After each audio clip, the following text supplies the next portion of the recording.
and in the previous class we had derived the equilibrium equations for a continuum, and then we have also seen how to develop our shape functions. And let us continue in today's class and apply our concepts to the simplest continuum finite element that we can think of, that is the 3-node constant strain triangle. Let's we'll see why we call this as a constant strain triangle as we go along. And these are all the things that we had derived in the previous class, the different integrals that we need to evaluate. The first is the stiffness matrix K is B transpose dB integrated over the volume, right? And this vector of external concentrated forces on the element nodes, this is given, this we do not need to evaluate, and the force vector due to surface traction, and this is because of the pressures that are acting on the surface of the element. So, this integration is done over the surface, and the force vector due to body weight N transpose B integrated over the volume of the element, and then the force vector due to initial stresses B transpose sigma naught, and then the force vector due to initial strains B transpose D epsilon naught.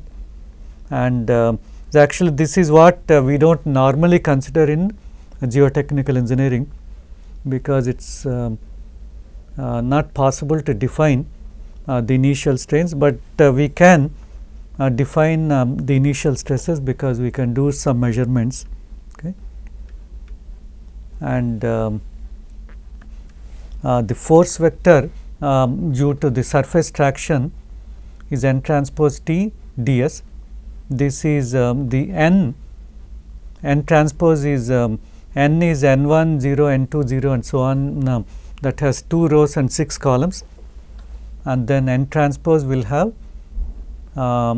2 columns and 6 rows, and the T has 2 components, one is a normal component and the other is a shear component, and by integrating this over the surface we can get the our surface forces. But how we can do this, that we will see later. And the force vector due to body weight N transpose B, and this is our N transpose and our B, and these quantities we need to integrate over the volume, and then B transpose sigma naught. The B is a 3/6 matrix for 3-node triangle, and so B transpose will be 6/3, and sigma naught could be sigma x naught, sigma y naught, tau x y naught. Okay, and we need to integrate this. Okay, and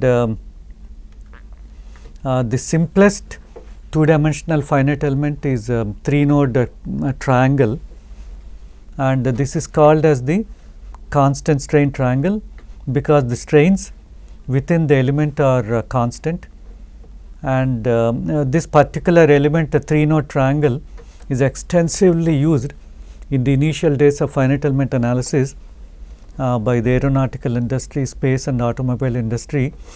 And one program that was developed by NASA, Nastron, was very popular, and in fact that has been ported in different languages and by different industry.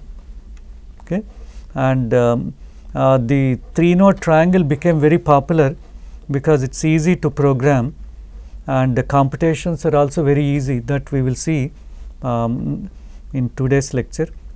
And then most of the computations are done by hand, like we do all the product and then give the final thing as we program them in the computer, so that we can save the computational effort and time. Like we can do the same thing by computer, but then it takes more effort, because in those days, remember, the memory was very small, and then the computers were not this fast. Okay. And the Pascal triangle we have seen in earlier class, that helps us in choosing the polynomial terms so that we can have spatial isotropy. And if we have a 3-node triangle, the 3 terms that we can choose are this constant term 1 and then the linear terms x and y. Okay. Let us look at 3-node triangle with the 3 nodes 1, 2 and 3, and the displacements u1 v1, u2 v2, u3 v3, and internal displacement is u. Okay. And the nodal displacement vector is u1 v1, u2 v2, u3 v3, and the displacements at interior points are u and v, and that we can express as n1 u1 plus n2 u2 plus n3 u3, and v is n1 v1 plus n2 v2 plus n3 v3, and the u can be written as n times ae, where n is our shape function matrix and ae is the vector of nodal displacements. Okay. And our n's are the shape functions. Basically these are interpolation functions, and some of the attributes we have seen in the previous class. Okay. And for the 3-node element, we can assume a polynomial like this. U can be alpha naught plus alpha 1 x plus alpha 2 y, and v can be alpha 3 plus alpha 4 x plus alpha 5 y, and these alphas are called as generalized coordinates. And actually if we derive the values, we will see that alpha 3 is exactly equal to alpha naught, and alpha 4 is equal to alpha 1, alpha 5 is equal to alpha 2, because the shape is the same, like for both the u and v, it is the element is the same, except you have the u and v terms. Okay. So we normally write u as alpha naught plus alpha 1 x plus alpha 2 y, and use the same function for both the u and v. So at node 1, u1 is alpha naught plus alpha 1 x1 plus alpha 2 y1, and u2 at node 2 is u2 is alpha naught plus alpha 1 x2 plus alpha 2 y2, and at node 3 u3 is alpha naught plus alpha 1 x3 plus alpha 2 y3. Okay. And the matrix form we can write like this: u1 u2 u3 is the matrix of this coordinates 1 x1 y1, 1 x2 y2, 1 x3 y3, and these are the generalized coordinates alpha naught, alpha 1 and alpha 2, and these alphas we can get by inverting this matrix and multiplying with the u1 u2 u3, and so we can do that, and then we can group all the terms under u1, u2 and u3, and then get our internal displacements as n1 u1 plus n2 u2 plus n3 u3. And if we invert this matrix and group under u1, u2, u3, in general we can write the ni as ai plus bix plus ciy by 2 delta, where our I is varying from 1 to 3, 1, 2 and 3, and ai is xj yk minus yk yj is actually I can vary from 1 to 3, and j also varies from 1 to 3, k is also from 1 to 3, and they are actually called as cyclic indices. So when I is 1, j will be 2 and k will be 3. So I is 1 2 3, j will be 2 3 1, k will be 3 2 1. Okay. And so if we want a1, it will be x2 y3 minus x3 y1. Okay. and x3 y2, sorry, and then similarly A2 means x3 y1 minus x1 y3. Okay. So Bi is yj minus yk, Ci is xk minus xj, and so our A1 is x2 y3 minus x3 y2, and A2 is x3 y1. See, when I is 2, j is 3 and the k is 1. Okay. So that's the relation that we have. So we can see this A1, B1, C1, A2, B2, C2 and so on. Okay. And our derivative of the shape functions will give us our strain. So if we take dou ni by dou x, that is Bi by 2 delta, and it is not a function of x, so it is constant, and dou ni by dou y is Ci by 2 delta, that is also constant. It is not a function of x or y, so it is constant in the space. So within the element, within this 3 node triangle, wherever you evaluate, you will get the same strain. Okay. And this denominator 2 delta is the determinant of the matrix, that coordinate matrix, and if you take the determinant, you get x2 y3 minus x3 y2 minus x1 times y3 minus y2 plus y1 times x3 minus x2, and this is equal to 2 times the area of the element. Okay. That we will see with a numerical example a bit later. And our so Ni is written as Ai plus Bix plus Ciy by 2 delta, and our requirement is Ni at xi yi should be equal to 1, and you can substitute xi and yi in place of x and y, and we will see that indeed that the shape function value is 1. Okay. And Ni evaluated at some other node xj yj will be 0. Okay. And the sum total of all the 3 shape functions n1 plus n2 plus n3 is equal to 1. Okay. And let us determine the determinant of that coordinate matrix. Let us take a simple right angle triangle 1, 2, 3, length of 10 and a height of 8, and let us give some coordinate values. Let us take node 1 at the origin, x1 y1 is 0 and x2 is 10, y2 is 0 and x3 is 0, y2 is 8. Okay. And so the area of this triangle is half the base times height, that is equal to 40, and the determinant of this coordinate matrix 1 x1 y1, 1 x2 y2, 1 x3 y3. x1 y1 are zeros, x2 is 10 and y2 is 0, x3 is 0 and y3 is 8.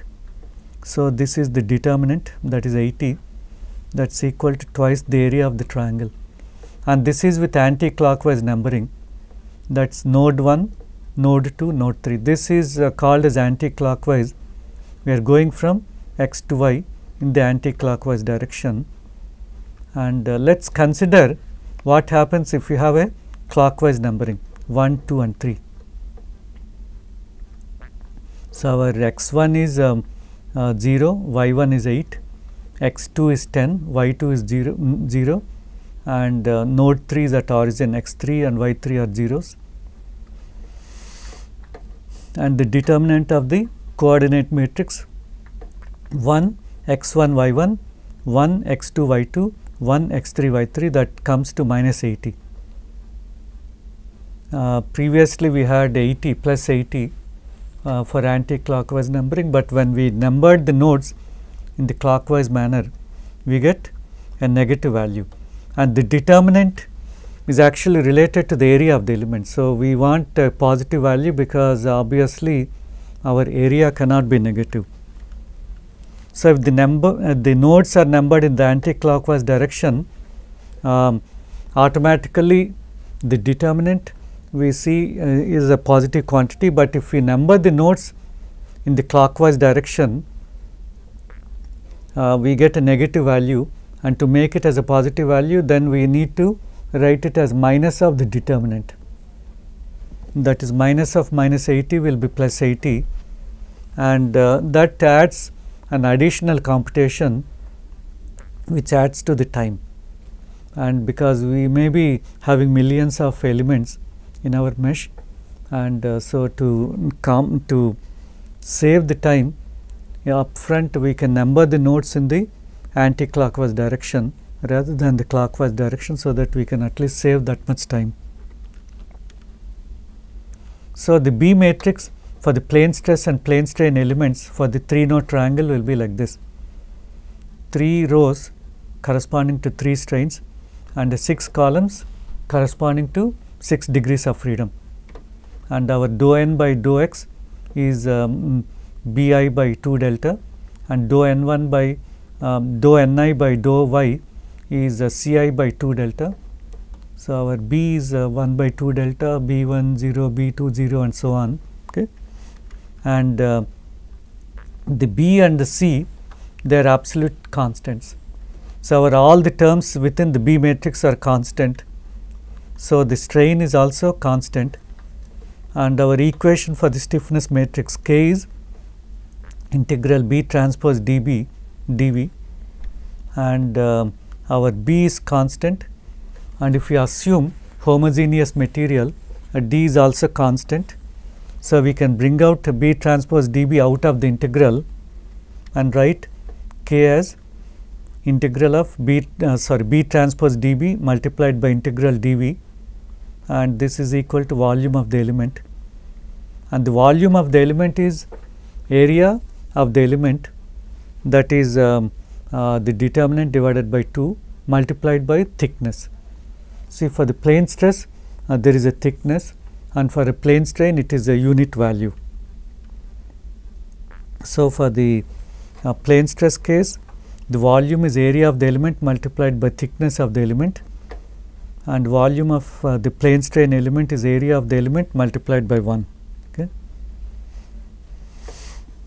and the area of the element itself is determinant divided by 2. So our nodal force vector N transpose B, the total weight of the body is volume multiplied by unit weight, and the volume is the area multiplied by thickness, and the body force is distributed equally between the 3 nodes. For a 3-node triangle, we don't need to really go through the calculation of this N transpose B, because even if you do, we will get the same thing, and because each node has an equal distribution or equal influence on the stiffness of the system. So our body force is divided equally between the 3 nodes, and the nodal force vector due to the initial stresses B transpose sigma naught, and B and sigma naught are constant. So our we don't really need to do the integral. We can bring out B transpose sigma naught outside the integral, and we will see integral dV over the volume, that is equal to volume of the element. Okay. Once again, it's a very simple calculation. B transpose is 6 by 3, and sigma naught is having a length of 3. So 6 by 3 multiplied by 3 by 1 is 6 by 1. So you get a vector of length 6 for the initial stresses. And so let's see for axisymmetric triangular elements. We have 4 strain components, and so the B matrix for the axisymmetric elements will be like this.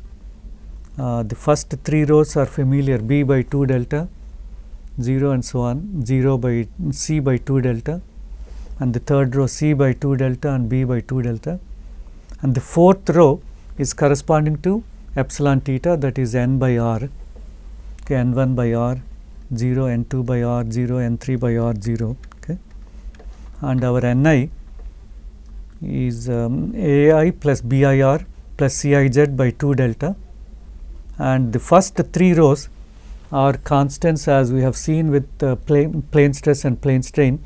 Only the last row is not constant because of our R and Z. And we can make an approximation that we are going to evaluate the 4th row at the centroid of the element, R bar and Z bar. R bar is R1 plus R2 plus R3 by 3, and Z bar is Z1 plus Z2 plus Z3 by 3. Okay. And our N and B now can be treated as constant.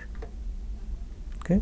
And we can evaluate the B matrix at the centroid of the element B bar, and our K is B bar transpose D times B bar multiplied by volume of the element, and the volume of the element is 2 pi R bar times area of the element. R bar is the average radius, okay, and 2 pi R bar multiplied by area of the element is volume of the element, and that I will illustrate the next slide.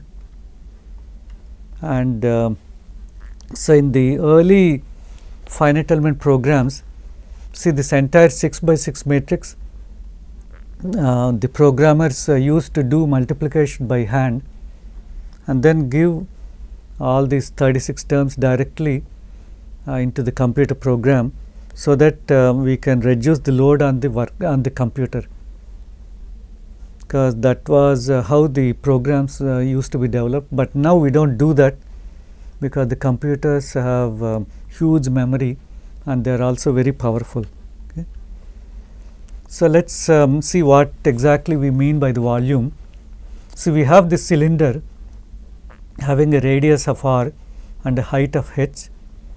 So the volume of the cylinder is pi r square, that is the area of the circle, multiplied by h. And we can get the cylinder by rotating a rectangle of radius r, rotating around this symmetry axis, and rotating full circle by 360 degrees, that is equal to 2 pi. Okay. And by sweeping this around, we can get the volume as area of the rectangle, that is h multiplied by r, is what we are seeing on the computer screen. That is the area of the rectangle multiplied by average circumference, that is 2 pi r by 2. Okay, that is equal to pi r square h, that is the same as volume of the cylinder. Okay. So when we did this calculation, that is what we have done. 2 pi r bar, that is r bar is the average radius, and 2 pi r bar is the average circumference multiplied by the area of the element, that will give you the volume of the element. Okay. And we do all these calculations for a unit radian, because our 2 pi is common on both the left hand side and the right hand side. We have this 2 pi in the stiffness term and also in all the load terms, and so we remove the 2 pi on the left hand side and the right hand side, and do the calculations for a unit radian.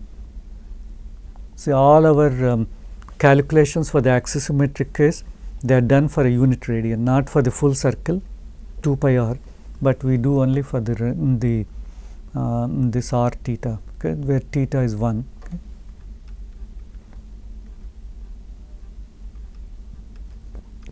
And this 3-node CST, the constant strain triangle, they are simple to implement in computer programs.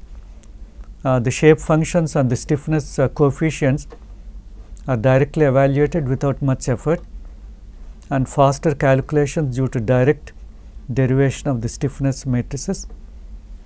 And but only limitation is, as the strain is constant within the element, we require very large number of elements to simulate any problem with the strain variation. Most of the problems, there will be a gradient in the strain, and if you want to represent that accurately, we need very large number of CSTs, constant strain triangles. Okay. So that's a brief introduction on how we can do the computations with the 3-node triangle. And if you have any questions, please send an email to this address profkrg@gmail.com. Okay. So thank you very much.